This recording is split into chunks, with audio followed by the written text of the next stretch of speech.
Hello students, today we are going to learn about types of companies. Okay, various types of companies are there.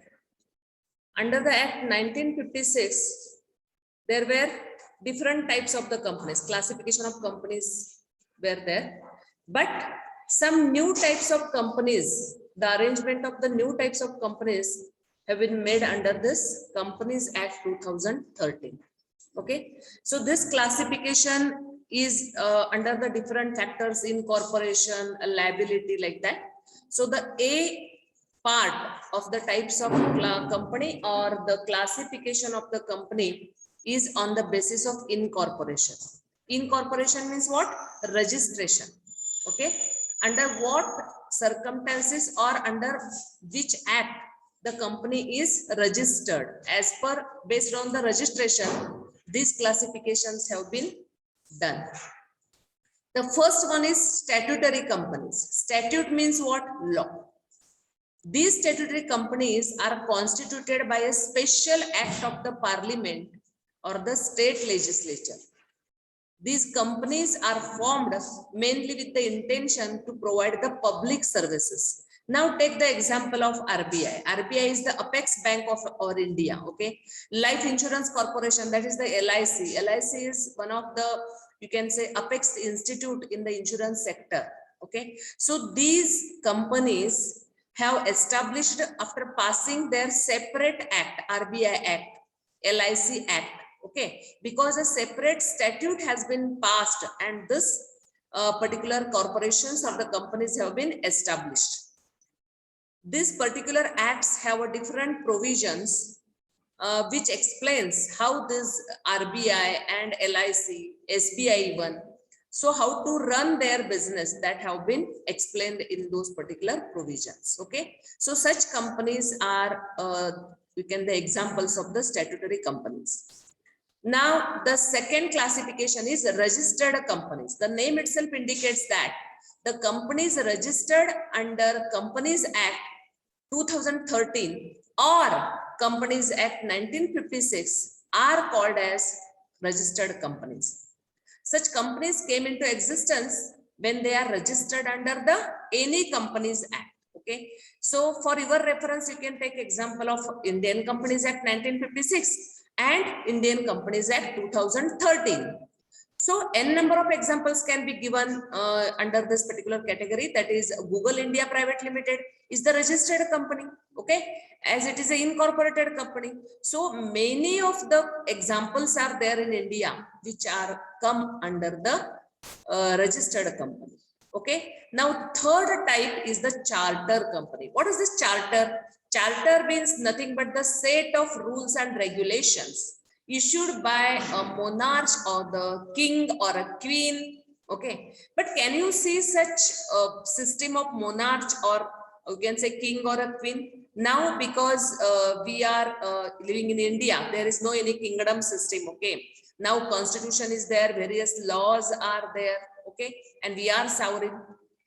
So what is this charter company? Just peep into back 16th century, where the Britishers, okay, Rani Elizabeth or any other queen or a king issued one of the set of rules and regulations under which the different companies were running the businesses. Okay, so chartered companies' nature and powers of the business are specified by the charter. Charter is nothing but a document containing rules and regulation.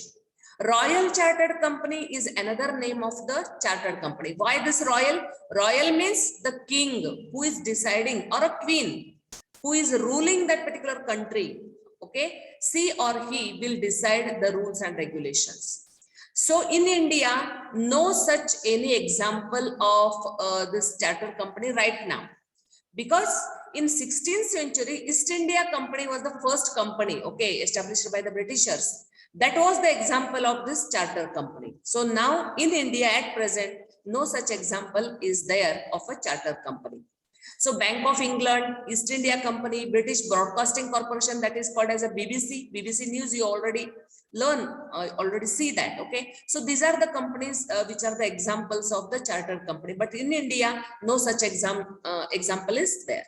Okay, now we will see the another classification on the basis of liability.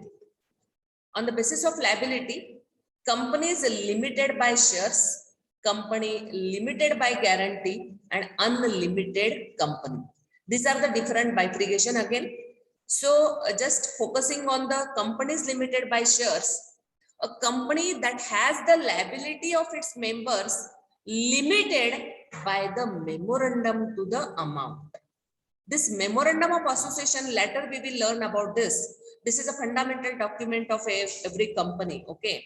So as I given you the example in the previous lecture, suppose the face value of the share is 100 rupees and the company has called up to 80 rupees for per share and only 20 rupees has to be paid. So the shareholders will be liable only up to the unpaid price of that share, that is rupees 20 into number of shares. Yesterday I had given you that example. Okay, so unpaid on the shares respectively held by the shareholders, that much liability lies on them. So it is a limited by the number of shares and the unpaid amount of that particular shares. Okay, the liability can be enforced during the existence of the company or at the time of winding up of the company. Okay, liability anytime the liability may arise. So the shareholders will be liable only up to their unpaid price of the shares. Remember that. Okay, so one example has been given here. You can just see that. 1 minute. For example, a shareholder who has paid 75 on a share of face value 100 means त्या शेअरची face value किती आहे rupees 100 आहे आणि त्यातल्या share होल्डरने किती दिलेला आहे 75 रुपये ऑलरेडी कंपनी कॉल करते first call second call third call आणि त्या कॉल प्रमाणे ती पैसे मागून घेते शेअर होल्डर कडनं जसे जसे त्यांना पैशाची रिक्वायरमेंट आहे तशी आता उरले किती त्या शेअर होल्डर कडे फक्त 25 रुपीज आणि नंबर ऑफ शेअर जेवढे त्या शेअर होल्डरने घेतलंय 5000 असतील 100 असतील 50 असतील इंटू 25 ही अनपेड अमाऊंट झाली बरोबर आहे आणि चुकून जर कंपनीला लॉस आला आणि कोर्टाने सांगितलं की आता कंपनी लिक्विडेट करा तर त्या शेअर होल्डरची जबाबदारी ही फक्त रिमेनिंग अनपेड जी अमाऊंट आहे जी ₹25 आहे आणि इंटू नंबर ऑफ शेअर्स त्यांना जे काही परचेस केलेले आहेत तेवढ्यापुरतीच त्याची लायबिलिटी येते कंपनी भले करोड रुपयानं लॉस मध्ये जरी आली असेल तरी शेअर होल्डर्स त्या मेंबरची जबाबदारी किंवा लायबिलिटी ही up to the number of shares unpaid amount पुरतीच येते so this is called as a companies limited by shares आता दुसरा नंबर आहे companies limited by guarantee The name itself indicates that the shareholder or the member of the company gives the guarantee of a particular amount. So he or she, whoever is the member of that company, will be responsible, will be liable at the time of the liquidation of the company for that particular amount which has been guaranteed by them. Okay, so company limited by guarantee is a company that has the liability of its members limited to such amount as the member may respectively undertake. So members have given undertaking that they are liable for a particular amount, say 2 lakhs, 5 lakhs. So up to that particular 2 lakhs or 5 lakhs, whatever the undertaking has been given by the member of the company, they will be liable for that particular undertaken amount only. So what are the examples of such company? Different clubs are there, research associations are there, societies for the promotional several objectives are there, research associations are there. So these are the companies, okay, where the members gives a particular guaranteed or a guarantee of a particular amount. Okay, so such companies are called as a companies limited by guarantee. And the last number in this category is unlimited liability company or the companies with unlimited liability. Which are such companies? So obviously, as I would like to give one example here, partnership firm. Okay, partnership firm. Suppose 4 partners are there. They are running the partnership business and now they want to just stop their business. Okay, they want to you can say end up the partnership firm. So the liability of the partners will be unlimited because there is no any shares and all. Partners have contributed their amount to start the partnership venture or the partnership firm. Here, if the partnership firm has to owe lakhs of rupees, crores of rupees, here partners' private property can be fetched to settle the dues of the partnership firm. In the same way, here also in the type of unlimited liability companies, here the liability of the members is unlimited. The members' private property or the private asset can be utilized to pay the dues of this particular unlimited liability company. Here, the name itself indicates that the company's liability is company's members' liability is unlimited. The third criteria, that is the types based on number of members. Yes, as per the Companies Act 2013 or even as per the 2000, you can say 1956, limitations of numbers are there as per the type of the company. Suppose if we are studying about the public company means a company which is not a private company. A simple definition is there. A public company is a company which is not a private company. So public company is formed, if it will be a lawful company, if it is formed by the 7 or more persons. So minimum number required to form the public company is 7. So 7 is the minimum criteria. Okay. Every public company shall have a minimum 3 directors in its board, because obviously the business will be run by the board of directors, and at least means out of this 7, at least 3 members should be there at the board of directors who will look after the day-to-day business of the company. And the most important thing is that a public company is required to add the words limited, the word which have been inscribed into inverted comma, that is limited, at the end of its name. Why it is compulsion? Because the investors, the bankers, the creditors, the common people should come to know about whether this company is a public company or it is a private company. So if the companies are adding the name that is limited at the end of their company's name, so obviously we can also understand this company is a public company. So as per the act, it is compulsory to just inscribe the word limited after or at the end of the name of this public company. Okay. So this is public company, where again I will repeat that at least 7 members are required. Okay.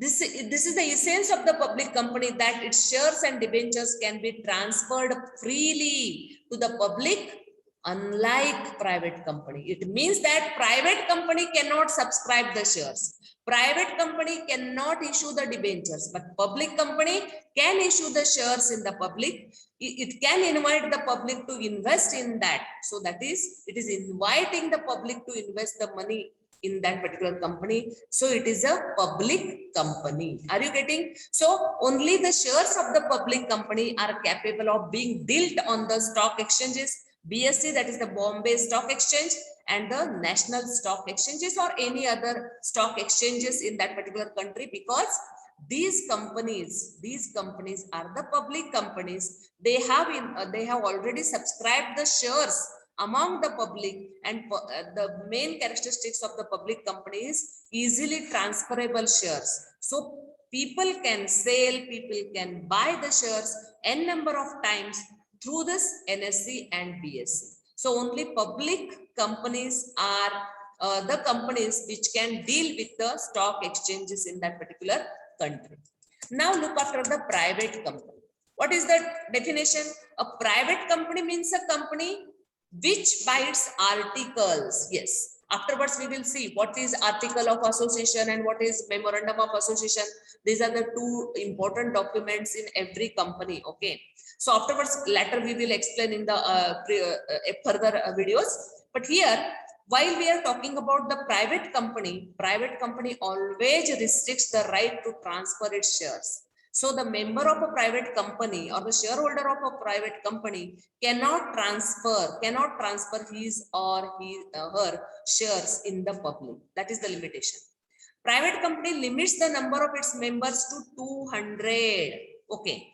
means maximum number is not there for the public company. Okay, maximum number is not there. But for the private company, only up to 200, only up to 200. As per the 1956 Act, the maximum number of the private company was limited up to 50. But now the number of these members have been increased in the 2013, that is up to 200. Okay. Private company prohibits any invitation to the public to subscribe for the securities. It cannot subscribe the shares in the public. Are you getting? So private company may be formed for any lawful purpose by minimum 2 members. As I told you, to form the public company, there is the requirement of 7 members. To form the private company, there is the minimum requirement of 2 people. Okay, 2 members. Only 1 member cannot start the private company. Are you getting? When we utter the private company, OPC is the another thing. That is 1 person company is the another type that I will teach you. Okay. So in the private company, when we utter the word private company, there should be minimum 2 members. Okay, 2 directors, as the public company is having at least 3 directors, but in case of private company, there should be at least 2 directors at its board. As for the public company, there was a compulsion to write the public, the word public at the end of its name. In case of private company, private limited, which the word which has been inscribed in the into inverted comma, that is the private limited, that should be joined to the at the end of the name. Okay, at the end of any private company. Okay, Nita Deshpande Private Limited. Are you getting? So at the end of the name, they have to insert such a word. Private companies enjoy several privileges. Yes, public companies, as they have, because public is having a great interest in that, public is the we can say investor in that company. So to protect the interest of the public, government, central government, company law boards, or any other authorities, even the SEBI also, they have many restrictions. But in case of private company, there are very privileges, very exemptions under the Companies Act. Are you getting? If lot of restrictions are there, then definitely people will not come forward to establish the company. And that's why in case of a private company, the government restricts, or a very small, we can say, restrictions on there on the private companies. But on the public company, lot of you can say restrictions are there, because public amount, public money is stick up in those companies, because they invite to the public to subscribe the shares. But private company never, you can say, they can just collect the amount only through their members only, but they cannot invite the public in the society. Are you getting? The third is the new amendment, not amendment, but this is a new arrangement in the Companies Act 2013, that is OPC. OPC stands for one person company. One person company. One person company means a company which has only one person as a member. As I told you, in the private company, minimum 2 members are required. In the public company, minimum 7 members are required. But if you want to establish the OPC, that is the one person company, only one person can start the business, like the proprietorship. Proprietorship business, the businesses which run through the family members, okay? Family members, friends, okay? But here also, one person company is a company which is established by only one person. As a private company, it may be formed for any lawful purpose by one person. OPC shall have a minimum 1 director. 1 member is there, so obviously director will be 1 in its board. That is the minimum criteria. They can be 2, but this is the minimum criteria.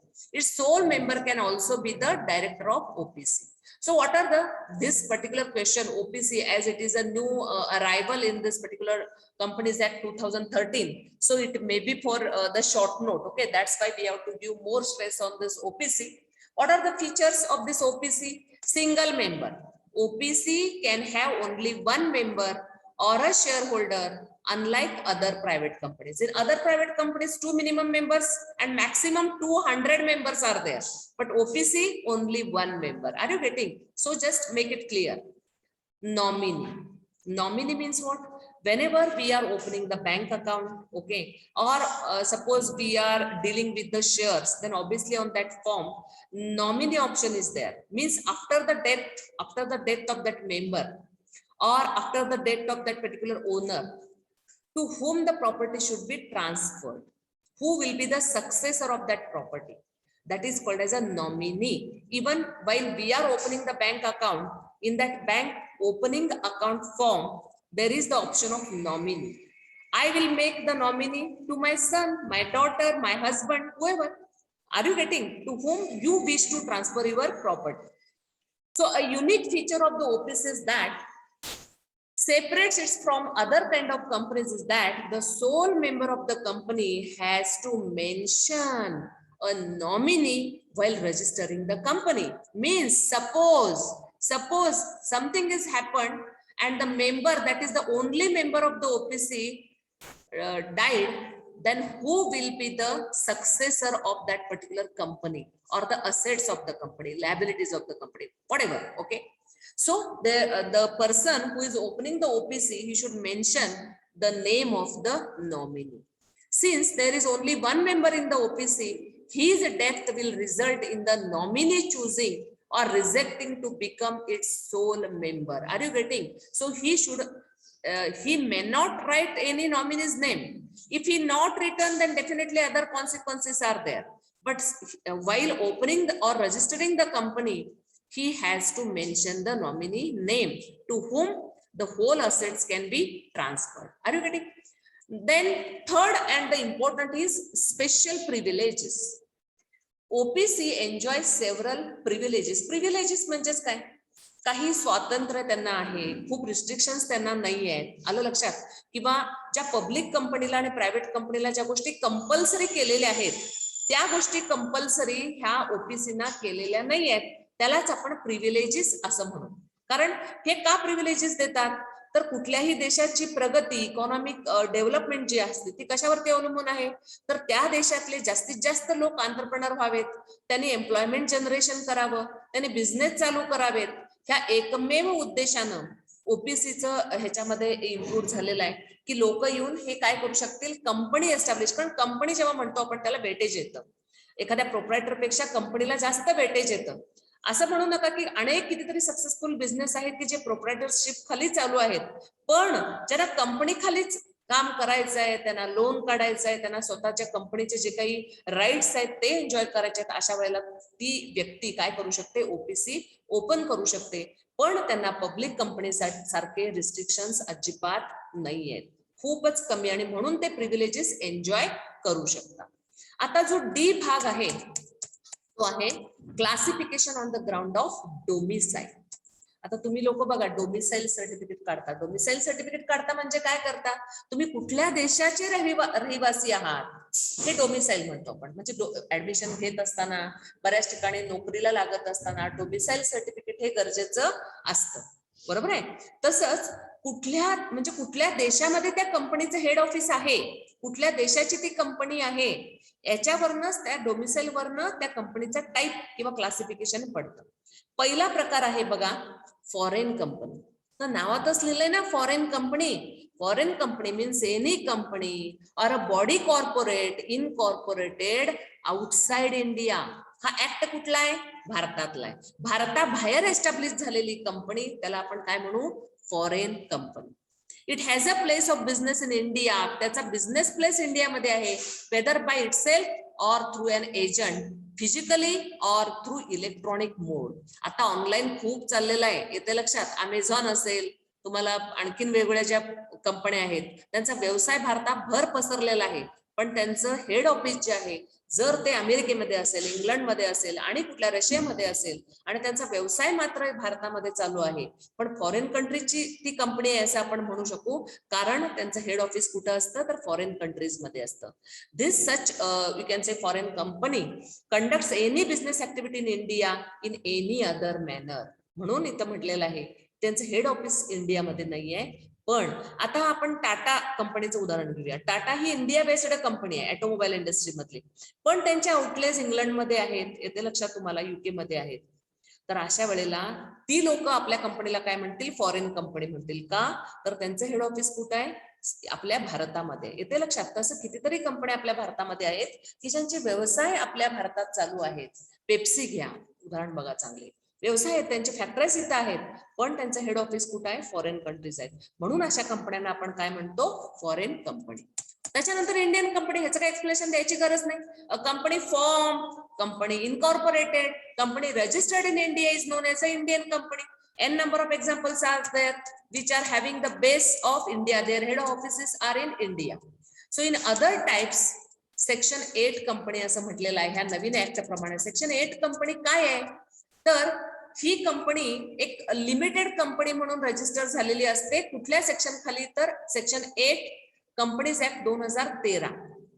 त्यांना central गव्हर्नमेंटचा licence मिळतो. ह्या section खाली जी company register झाली त्यांना central गव्हर्नमेंटचा licence मिळतो.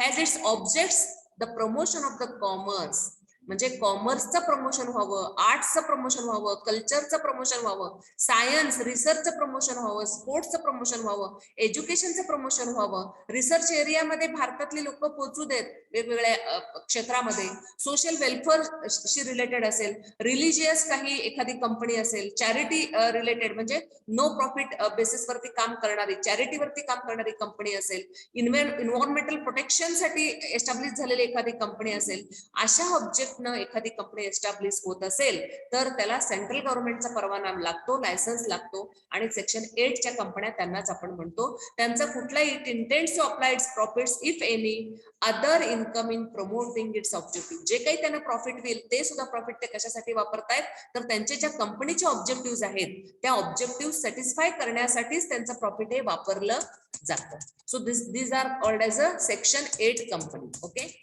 त्याला कुठलाही म्हणजे डिव्हिडंड वगैरे शेअर होल्डर्सना ते देत नाहीत, कारण ते प्रॉफिटचा यूज ते पुन्हा त्यांचे ऑब्जेक्टिव्ह जे सोशल ऑब्जेक्टिव्ह आहेत किंवा कल्चर एन्हान्समेंट करणं, स्पोर्ट्स एन्हान्समेंट करणं, ह्याच्यासाठीच त्याचा प्रॉफिट वापरला जातो, डिव्हिडंड दिला जात नाही. दुसरा प्रकार आहे त्याच्यामध्ये government companies. Government company means any company in which not less than, J red कलरचे वर्ड्स आहेत ना त्याच्यावरती फोकस करा, not less than 51% of the paid up share capital, that is most important, paid up share capital is held by the central government or by the state government or partly by the central government and partly by the state government or more than one state governments. येते लक्षात तुम्हाला काय काय म्हटलं मी, central government आणि state government किंवा दोन एकापेक्षा जास्त जे स्टेट्स एकत्र येऊन अशी कंपनी एस्टॅब्लिश केली असेल तर त्याला आपण काय म्हणू, गव्हर्नमेंट कंपनी. पेड अप जे काही रिसिव्ड कॅपिटल आहे, शेअर कॅपिटल आहे, त्यातला 51% भाग जो आहे तो गव्हर्नमेंटनं कॅप्चर केलेला असतो, म्हणून त्याला काय म्हणायचं आपण, गव्हर्नमेंट कंपनी. आता ऑब्विसली लॉ तयार कोण करणार, गव्हर्नमेंट, लेजिस्लेचर, बरोबर आहे. तो ऑब्विसली त्यांच्या कंपनीला स्पेशल प्रिव्हिलेजेस हे दिले जातात. Government company enjoy several privileges, exemptions under the companies act. जे काही पब्लिक कंपनीला रिस्ट्रिक्शन्स आहेत, प्रायव्हेट कंपनीला रिस्ट्रिक्शन्स आहेत, तसं गव्हर्नमेंट कंपनी गव्हर्नमेंट स्वतःला रिस्ट्रिक्शन्स का घालून घेईल, कारण गव्हर्नमेंट कंपनी मुळातच लोकांना सर्व्हिस देण्यासाठी एस्टॅब्लिश झालेले असतात, येते लक्षात. आणि म्हणून ह्या कंपन्या ह्या सोशल आउटरीच किंवा सोशल डेव्हलपमेंटसाठी एस्टॅब्लिश झालेल्या कंपन्या आहेत. त्यांचा 51% भाग हा त्या पेड अप शेअर कॅपिटल मध्ये असतो. स्मॉल कंपनी म्हणजेच काय, small company means a company other than the public company. Small company ही कधीही पब्लिक कंपनी असू शकत नाही, ज्याचं paid up share capital share capital हे 50 लाखापर्यंत आहे किंवा त्याच्यापेक्षा जास्त असू शकतं, पण 10 करोड पेक्षा कमी आहे. कारण वेगवेगळे आहेत, एखादं एक्सपोर्ट ओरिएंटेड असतं, एखादं फक्त इंडियन बेस्ड असतं. आणि ऑब्विसली गव्हर्नमेंट जेव्हा प्रमोट करत असते, एक्सपोर्ट ओरिएंटेड कंपनीना जास्त प्रमोट करत असते, कारण भारताला फॉरेन करन्सीज मिळत असतात. त्या फॉरेन करन्सीज मधनं भारत टेक्नॉलॉजी इम्पोर्ट करू शकतं किंवा ज्या गोष्टी भारताला लागणार आहेत त्या गोष्टी इम्पोर्ट करत असतं. म्हणून कंपनी कायद्यामध्ये काहींना प्रिव्हिलेजेस दिलेले आहेत. फक्त भारतामध्ये ऑपरेट होणार आहेत का, मग एक्सपोर्ट ओरिएंटेड आहेत का, त्याप्रमाणे त्यांचं पेड अप कॅपिटल किती असायला पाहिजे याचं बायफ्रिगेशन ते ऍक्ट मध्ये दिलेलं आहे. त्यांचा टर्नओव्हर जो आहे म्हणजे प्रॉफिट अँड लॉस अकाउंट मध्ये जे काही येतं प्रिसिडिंग फिनान्शियल इयर म्हणजे मागच्या वर्षीचं ज्याला आपण म्हणू, that does not exceed the 2 crores, म्हणजे जे काही त्यांचा टर्नओव्हर आहे तो 2 crore पेक्षा जास्त असता कामा नये. पण काही केसेस मध्ये तो किती असता कामा नये, 100 crores. सपोज एक्सपोर्ट ओरिएंटेड जर असेल तर ऑब्विसली त्यांना एक्झम्पशन आहे.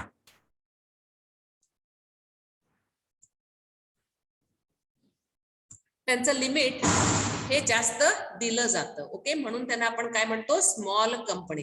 त्यांनाही प्रिव्हिलेजेस आहेत. आता सबसिडरी कंपनी म्हणजे काय, subsidiary holding company, subsidiary company असं तुम्ही अनेक वेळा बघितलं असाल. सबसिडरी कंपनी म्हणजेच त्याच्यावरती त्यांचा जो कंट्रोल आहे, लक्षात, बोर्ड ऑफ डायरेक्टर्स वरती त्यांचा कोणाचा असतो तर होल्डिंग कंपनीचा असतो.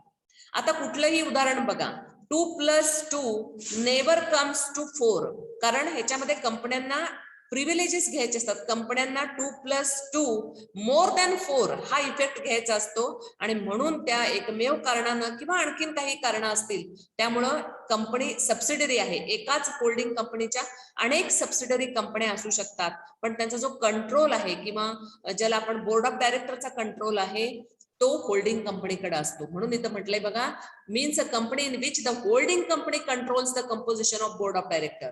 It exercises the control more than 1/2 of the total voting power. त्याच्यामध्ये वोटिंग पॉवर जे आहे त्याच्यापेक्षा 50% पेक्षा जास्त वोटिंग पॉवर हे कोणाकडे येतात तर होल्डिंग कंपनीकडे येतात. म्हणून त्यांना आपण सबसिडरी कंपनी असं म्हणूया. आणि होल्डिंग कंपनी म्हणजे ज्याच्या सबसिडरी कंपनी आहे. Holding company in relation to 1 or more other companies means a company for which such companies are a subsidiary company. For the purpose of this clause, the expression company includes anybody corporate. Hey holding company म्हणजे त्यांचा hold असतो. Board of director मध्ये subsidiary कंपनीच्या board of directors मध्ये holding कंपनीचा काय hold आहे, म्हणून त्यांना आपण काय म्हटलं, होल्डिंग कंपनी. अशी कितीतरी उदाहरणं तुम्ही नेटवरती सर्च करू शकता की एक होल्डिंग कंपनी, त्याचं उदाहरण त्याच्या अनेक सबसिडरीज कंपन्या. येतं लक्षात? अशा अनेक उदाहरणं तुम्हाला दिसू शकतील. So these are the types of companies under the companies act 2030. सो ह्याच्यामध्ये काही क्वेरीज असतील तर definitely you just ask me in the you can say second lecture. I will make it clear. Thank you very much. Thanks a lot.